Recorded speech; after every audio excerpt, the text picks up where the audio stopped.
Hai semua, lagi heboh tuh cerita menantu versus mertua. Tapi aku gak ngikutin ceritanya sih guys.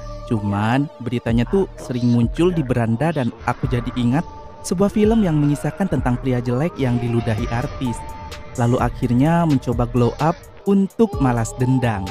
Dan akhirnya pria itu berhasil, bahkan sempat ewi dengan 3 gadis penyanyi dangdut cantik plus bonus mama mertuanya. Film ini berjudul Darah Janda Kolong Wewe aka Nap Pocong, yang katanya nih terinspirasi dari kisah nyata. Entah kisah nyata siapa ini ada beginian. Berasa dibawa semua hantu legend di Indonesia dalam film ini.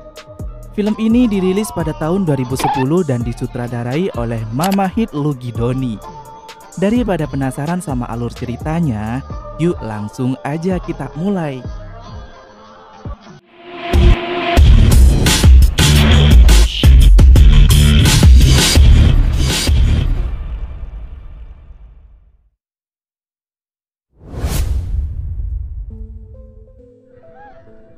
Adegan diawali oleh seorang wanita yang lari-lari.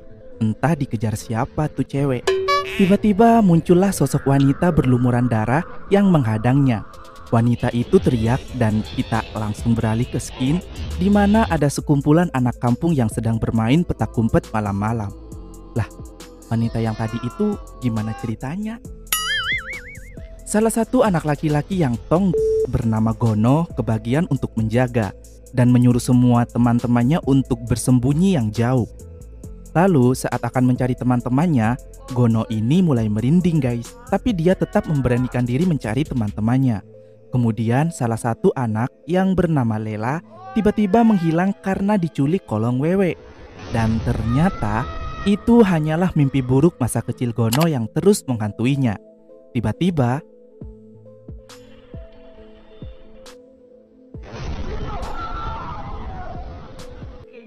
ternyata itu adalah teman masa kecilnya Gono yang juga ikut bermain petak umpet itu, bestainya Gono, namanya Coki.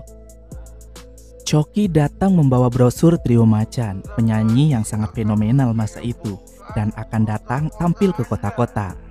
Coki mengajak Gono untuk pergi ke acara itu yang jaraknya tuh lumayan jauh guys, hingga mereka ini terpaksa melewati hutan seram sebagai jalan pintas alternatif agar segera sampai di sana. Tapi Gono dan Coki justru diteror oleh hantu wanita saat neduh dari guyuran hujan. Kemudian juga melihat tingkah pocong yang aneh-aneh gitu guys. Mulai dari pocong berkain kafan putih sampai berkain batik. Yang katanya para pocong ini mau pacaran gitu guys, ngedate bareng kuntilanak. Pocong aja pacaran, masa kalian jomblo? Mungkin itu adegan yang dimaksud nafsu pocong di judul poster kali ya. Adegan yang sebenarnya tuh gak begitu penting ya kan. Tak berapa lama kemudian mereka berdua akhirnya tiba di tempat acara. Dan kebetulan Trio Macan sedang tampil guys. Acaranya tuh sangat ramai hingga Gono dan Coki ini berdesakan dalam antrian panjang untuk masuk ke dalam.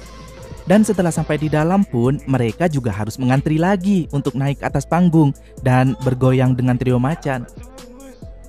Gono sedikit kecewa dan Coki menghiburnya dengan segelas minuman.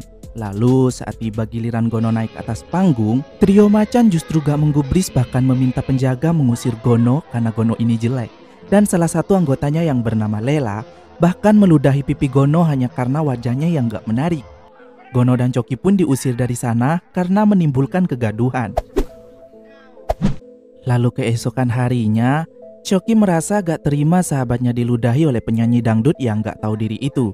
Setelah mereka melihat info dari majalah tentang dukun yang bisa apa aja, mereka memutuskan pergi ke dukun itu yang bernama Kiriman Banyu. Dan sampai di sana, mereka ini diminta menyewa payung. Karena Kiriman Banyu artinya kiriman air, dimana maksudnya setiap dukun itu bicara, maka air ludahnya akan menyembur kemana-mana.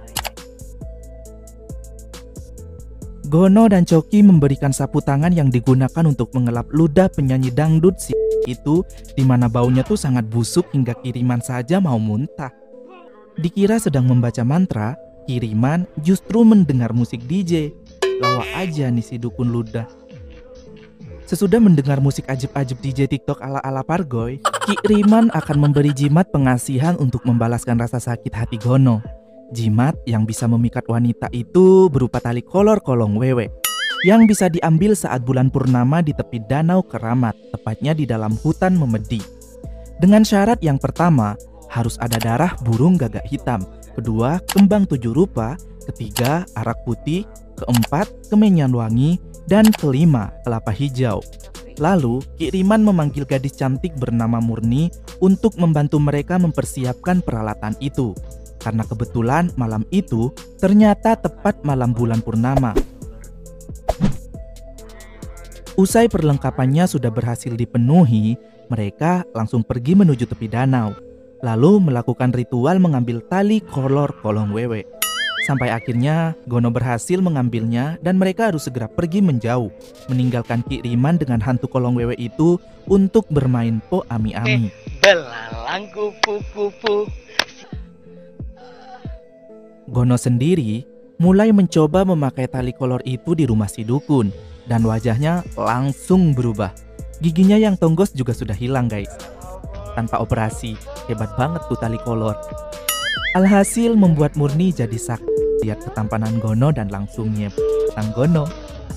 Kemudian lanjut Ewita pastinya ya kan, yang tentu saja bakal disensor guys. Setelah ritualnya selesai, Ki Riman mengatakan sesuatu pada Gono yang membuat Gono shock, yaitu Gono akan diteror secara gaib oleh kolong wewe. Tapi semua itu gak masalah selama Gono gak melanggar pantangannya, yaitu berada di bawah jemuran pakaian dalam wanita. Keesokannya, Nenek Mariati terkejut dengan pria tampan di rumahnya yang ternyata adalah cucunya sendiri. Gono mengatakan kalau dirinya baru saja melakukan operasi gigi. Dan malam harinya, Gono berhasil menggoyang dan membuat trio macan tergoda di atas panggung. Sampai mereka bertiga ini membawa Gono ke kamar belakang saat istirahat untuk menunggangi Gono lalu digesek, kemudian menyuruh Gono datang ke rumah mereka untuk mendapatkan yang lebih. Tentu aja Gono mana bisa nolak. Meski terus mendapat teror gaib, Gono gak peduli, yang penting kebutuhan batangnya terpenuhi. Malam-malam berikutnya, datanglah Gono ke rumah trio macan. Gono dipersilahkan masuk oleh Oma Susi, ibu manajernya trio macan. Sementara Coki disuruh nunggu di luar dan bermain catur dengan penjaga, karena dia jelek jadi dia gak boleh masuk. Gono mulai menggoyang maju mundur sama ketiga personel trio macan secara bergantian. Bahkan calon mama mertuanya juga ikut nafsu tuh ngeliat si Gono dan membawa ke kamarnya untuk digoyang genjot-genjotan. Padahal Gono udah lemas karena udah 3 kali guys. Udah mama-mama BDSM pula ini ibu manajer. Sementara itu si Coki justru ditus sama penjaga saat nunggu di luar. Mereka berdua pun pulang dalam keadaan lemas. Kalau Gono lemas karena sudah 4 kali lain halnya dengan si Coki yang nya jebol. Keesokannya, mereka melakukan senam dengkul lemas dan Coki meminta bantuan Gono agar bisa masuk ke dalam rumah dan melakukan juga.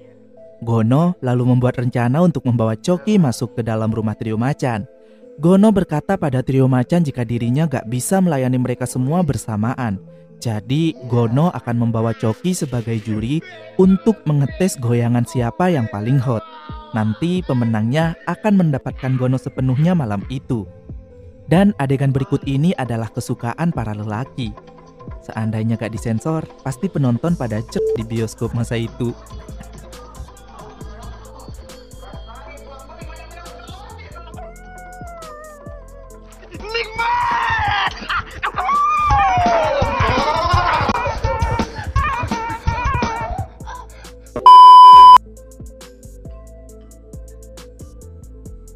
Keesokan sore harinya, Gono yang sedang teleponan dengan Lela jadi saat mengetahui Lela sedang mencuci celana dalam. Kemudian malam harinya, Gono diam-diam akan menyelinap masuk ke rumah Oma Susi untuk bertemu berdua dengan Lela saja. Tapi tiba-tiba, Gono mendapat teror dari kolong wewe dan akhirnya tanpa sengaja, Gono bersembunyi di bawah jemuran pakaian celana dalam si Lela. Otomatis Gono sudah melanggar pantangan dan gigi majunya tumbuh lagi, hingga seisi rumah menjadi risih dan ilfil lalu mengusir Gono. Teror kolong wewe terus menghantui Gono dan semakin menjadi-jadi, hingga akhirnya Gono dan Coki pergi lagi ke rumah Ki Riman Banyu untuk meminta solusi.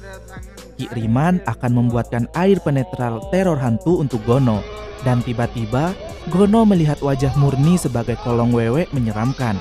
Jadi Gono spontan menusuk Murni dengan pisau hingga meninggal. Gono pun berakhir di penjara dengan teror kolong wewe yang terus menghantui seumur hidupnya.